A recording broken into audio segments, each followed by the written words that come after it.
Internal boundaries sound like I can handle discomfort if someone doesn't choose me. I can handle the awkwardness of having standards that I uphold. I can handle the grief of outgrowing a connection that was never safe for me. That's what makes external boundaries possible. Hi, I'm Barb Nangle. I want to welcome you to my podcast, Fragmented to Whole, Life Lessons from 12-Step Recovery. If you're tired of feeling fragmented and overwhelmed, this podcast is your guide to creating a life of wholeness, authenticity, and healthy boundaries. I'm a woman in recovery who is also a boundaries coach and speaker. I share raw and honest insights from my own journey and the principles of 12-Step Recovery. Discover how to set boundaries without guilt or shame, overcome people-pleasing tendencies, manage your emotions effectively, cultivate a stronger sense of self, and build healthier relationships. My approach is raw, honest, and sometimes a little bit, a lot sweary. I'm an avid beachcomber and a formerly closeted fan of the Hallmark Channel, especially Christmas movies. I wear fingerless gloves almost all year round because my hands are always cold. And I love taking pictures of license plates with my initials BN on them. I don't speak for or endorse any particular 12-step program of recovery. Though I'm a huge fan of 12-step recovery and a member of two such fellowships, I cannot speak for them. If you're ready for real talk and practical tools for transformation, keep listening. This is episode 342, Why Adult Friendships Can Feel Like Middle School and What to Do About It. Have you ever stayed at a table where you weren't allowed to touch the table or talk? Not literally, but emotionally. Have you ever stayed in a friendship where the unspoken deal was this: you can be here, but don't take up space, don't have needs, don't react, don't make it awkward? That's what we're talking about today. Not just external boundaries, like what you say to other people, but internal boundaries, meaning what you decide inside yourself about what you will tolerate, what you'll participate in, and what you'll no longer pay for with your dignity. March's theme is internal boundaries, and today's episode came from a listener who also reads my newsletter. She reached out with an idea, and I asked if she'd hop on a Zoom call with me to talk it through. Because here's something I've learned about myself. I am an external processor. I come with my best clarity while I'm talking or journaling. I record many of my episodes that way too. I act like I'm talking to a fellow in recovery. And I'm kind of amazed at some of the brilliant shit that comes out of my mouth that I didn't even know was going to come out. So I'm talking to you, but I'm also thinking out loud. So what she brought me was this question: why do so many people stay in friendships with people who are unkind to them? Not romantic relationships, not family, friendships. Why do adults replay the same social dynamics we saw in elementary school? And then she shared a story that honestly made me want to vomit. A little girl wanted to sit at the popular lunch table. The girls told her she could sit with them, but only if she didn't touch the table and didn't talk. And that little girl chose to sit there the whole year. If you've ever been the kid who did that, or the adult who does that now in a more socially acceptable form, you already know the real question isn't why would she do that? The real question is, what did connection cost her long before that day? Because nobody pays that kind of price out of nowhere. So let's name the core idea. People tolerate unkindness when they believe connection requires self-abandonment. They might not say it like that. They might not even know they believe that, but they live it. And that's where internal boundaries come in. Internal boundaries are the decisions you make inside yourself that sound like, I'm not paying for belonging with my dignity. I'm not trading my emotional wellness for access to a group. I'm not doing that to myself anymore. That's an internal boundary. And without internal boundaries, external boundaries get shaky, because if you're still secretly afraid of disconnection, you'll negotiate yourself right out of your own standards. In that Zoom call, I told her something I say all the time in my work. Most people aren't staying because it feels good. They're staying because they believe the alternative is worse. They think the alternative is being alone, being excluded, being too much, being the one nobody picks, nobody respects, being the one that is rejected, being the one that's abandoned. So they make a deal. It's a quiet deal, and it usually happens early in life. It sounds like, if I can just get approval, I'll be safe. I'll be connected. And then we grow up and we're still living under that same contract. Different setting, same contract.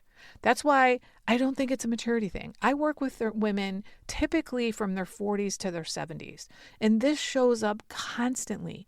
Some people hit a point where they genuinely stop caring what people think, but many don't. Plenty of high-powered, capable women are still orienting their whole nervous system around approval, not because they're weak, because they learned that connection was conditional. Internal boundaries are about self-approval. At one point in the conversation, I said something I want to anchor here. It's fine to want other people's approval, but only if you have your own approval first. Because if you do something just to get someone else's approval and you feel like shit about it, you're compromising your integrity. And it's hard to get your integrity back once you've given it away. But if you do something and you feel solid about it internally, then if they approve, great. That approval becomes a byproduct, not the goal. That's internal boundaries. Internal boundaries are what keep you from abandoning yourself in the moment, even if someone's disappointed, even if someone's giving you that look, even if you might not get invited next time. Internal boundaries sound like, I can handle discomfort if someone doesn't choose me. I can handle the awkwardness of having standards that I uphold. I can handle the grief of outgrowing a connection that was never safe for me. That's what makes external boundaries possible. The toxic part isn't always obvious. In the call, I also said something important. Toxicity varies. Sometimes it's overt meanness.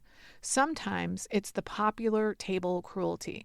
But sometimes it's more subtle and it's still corrosive. For me, before recovery, toxic often looked like this. I did all the work in my friendships. I made the calls. I planned the get-togethers. I kept the connection alive. And I resented people for not showing up in the way I wanted them to. But here's the kicker. It didn't occur to me to stop doing all the work. It didn't occur to me that I could have standards for reciprocity. Because in my body, in my nervous system, that was just the price of connection. And when I stopped over-functioning, the friendships faded. Yeah, that was painful, but it was also information. It showed me what was actually true. Internal boundaries help you tolerate the temporary grief of that truth so you don't run right back into the familiar. Let me give you a simple internal boundaries test. I'll call it the table test. If the price of sitting at the table is that you can't touch the table and you can't talk, do you still want that table? If the price of being included is that you can't have needs, you can't have feelings, you can't disagree, you can't bring your real self, do you still want that? Internal boundaries are the moment you realize, I don't want that badly enough to betray myself. And the reality is, for some people, the answer is, I do want it that badly. And I'm not here to shame that. That answer usually means something. It points to what you're starving for. It points to what connection has meant in your life. It points to what you learned you had to do to belong. So instead of shaming yourself, get curious. What am I hoping this table will finally give me? What am I afraid will happen if I walk away? That's internal boundaries work. My listener mentioned her husband has these lovely, caring, solid friends, and she's realized it's because he doesn't tolerate people who aren't good friends. He doesn't make a big dramatic announcement. He just doesn't give time to people who don't treat him well. That's internal boundaries in action. Internal boundaries aren't always a big confrontation. Sometimes they're quiet. Sometimes there's simply the decision to stop investing in what doesn't invest back. So, here are 3 steps to strengthen internal boundaries. If you're listening and you're thinking, okay, Barb, what do I actually do? Here are the steps. I did put these in the show notes in case you want to copy them from there. So step 1, name the price you're paying. Pick one relationship or one group dynamic that leaves you feeling small, tense, resentful, or drained. Finish this sentence. The price of connection here is blank. So let me give you some examples. I have to pretend to be fine. I have to laugh at things that hurt. I have to work twice as hard. I have to stay quiet. I have to ignore my gut. I have to overgive. So don't judge it. Just name it. Here's step 2. Tell the truth about the trade. Finish this sentence. When I pay that price, I abandon myself by blank. This is the internal boundary moment. You're naming your part without blaming yourself. You're saying, this is the pattern. So this is about identification. Step 3. Set the internal boundary first. Before you decide what to say to anyone, decide this. What will I no longer do to myself? So here are some examples. I won't stay at the table if I can't be a human. I won't over-explain to earn approval. I won't keep proving my worth. I won't do 90% of the relational labor anymore. When that internal boundary is clear, the external boundary becomes much simpler. And if you need a line, here's a gentle one. I'm not available for that. Or that doesn't work for me anymore. Or even, I'm going to pass. Then you watch what happens, not to judge, to gather information, because internal boundaries are also about reality testing. They help you stop living in hope and start living in truth. Now, this is the deeper point I want to land with you. Internal boundaries create internal safety, because every time you choose your integrity over approval from someone else, your nervous system learns something new. It learns I can be connected to myself even if someone else is unhappy, including unhappy with me. I can survive disapproval. I can survive a social dip. I can survive not being picked. That's not bravado, that's safety. And the more internal safety you build, the less you'll feel compelled to sit at tables that require your self-abandonment. Now, if this episode hit a nerve and you can see the pattern in your own life, you do not have to untangle it alone. Unshakable You is my private coaching program where we build this from the inside. Not just scripts, not just strategy. We work on the internal boundaries that make the external boundaries actually hold. We look at what you've been taught connection cost you. We build internal safety and we practice new choices until they feel genuinely like yours. If you want to learn more, you can go to my website and look for Unshakable You, or you can book a Say No Without Guilt call at barbchat.net. No pressure, just a next step if you want support. So here's to you taking your own needs seriously without putting them on trial. If you're feeling overwhelmed or carrying a lot right now, I want to let you know about something I created. It's a short audio called Arriving and Catching Your Breath. It's not a lesson and it's not a next step. It's just a place to pause and settle a bit when things feel like too much. If it helps, you can find it at higherpowercc.com/arrive. No fixing, no decisions, just a place to land.